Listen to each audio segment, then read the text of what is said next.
Hi friends! These are the rubrics that I will be using to grade you if you are on the negative side of the debate. Everybody will be getting a grade out of 175 summative points total. If you are first negative, the first rubric here is for you. 15 points just for doing your speeches on the assigned day. You will not get those points if you do not go by your assigned day. To start off your speech, you state your position first, so your view on the proposition, and then you go into your hook. It needs to transition smoothly, your hook needs to be effective, and your constructive speech total time should be right about 6 minutes. This is the main job of the first negative. So this part right here is really important. That's what I'm going to be looking for. The speaker proves that the status quo is working and that change is not needed. Your job is to prove that what we have currently with the status quo and the laws and the policies of whatever your topic is, that there isn't anything needed as far as change. Everything is working fine the way that it is. Nothing is necessary when it comes to making changes. So you really need to prove that. That's why there's so many points for that part, because that's your main job. Down here, you get 20 points for an effective line of questioning is used, a variety of question types. So while your opponents are speaking, you might be jotting down some questions that you can ask them in your cross-examination. You might want to ask them some questions that you think will confuse them. You want to use a variety of types of questions. You might want to check their research, check their information. If you're not sure about something that they say, you might want to ask them questions about that to really kind of dig deep into, what they're saying, and hopefully you can catch them in a tight spot. When you are asked questions, you do need to try and answer them. If the other team brings up questions to your team in their speeches, you need to be writing them down and you need to have answers prepared.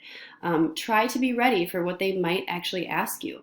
Anticipate their questions, be ready for what they're going to ask, and use your research to prove what you're saying is true and speak with confidence. For the rebuttal, you'll have about 2 to 3 minutes. The rebuttal time is used to effectively respond to attacks. So when they are attacking you and they're firing back at you, how are you going to respond in a way that proves that you are the one who is correct? And you want to summarize your strongest points. Really sum up, these are our main reasons and these are what we believe to be true. This is why we are correct. You need to cite 7 or more pieces of evidence from 5 or more sources. So you really need to be making sure that you're verbally citing your sources when you're giving your research. Have them ready, know who you're going to cite. Just make sure you're saying where you got your information from, where it came from, so that you add credibility to your speeches. You will turn in a perfect MLA works cited page with no errors. That's 5 points. You'll turn that in before the speech. And the speaker maintains frequent and effective eye contact. You're speaking confidently. You're not just looking down and reading from your script the whole time. You're looking out at the audience and you're talking with confidence and using that good eye contact. If you are the second negative, this is your evaluation form. Again, it's out of 175 points. And again, you get 15 points for performing on the assigned day. You don't get those points if you don't go by your assigned time. Again, you're going to start off by stating your view on the proposition. So your view on the affirmative proposition, state that, and then you're going to go into a hook as well. So you need to have a good transition there. It needs to flow well. Go into a hook that is really effective in getting the audience's attention. And your constructive speech time is about 6 minutes. The main job of the second negative, this is really important, attacks the plan. Your main job, second negative, is to attack the plan that's put forth by the affirmative. You need to be anticipating what their plan might be. You're not going to know what it is, but you're going to be ready for any plan that they put forth. This is why you're going to have to kind of research the other side a little bit and be ready for anything that they might say.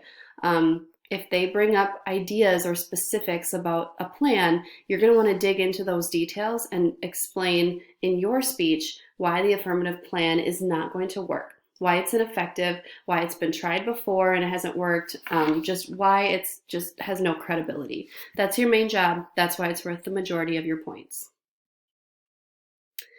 You also need to have an effective line of questioning, so have different sorts of questions ready and prepared. When the affirmative team is speaking, you should be writing down questions that you could potentially ask them that might get them a little bit confused, or that they might not even be able to answer effectively. When the other team asks you questions, your job is to answer them accurately and confidently. You want to use research, if possible, to back up your answers to the questions that they ask you, and you want to be confident in your answers. You're going to know so much about your topic that it'll be easy for you to answer their questions and to fire back at them. The rebuttal time is about 2 to 3 minutes. And that's used to effectively respond to attacks. So you want to respond to what the other team is saying to you, and you want to summarize the strongest arguments. So respond to their attacks. Don't back away from the things that they're saying to you. Listen to them, respond to the things that they're saying specifically, and then summarize your very strongest points, because you want to leave the audience with proof that what you're saying is correct. The speaker expertly cites 4 or more pieces of evidence. Supposed to be 7 pieces of evidence, from 5 or more different sources. Sorry about that.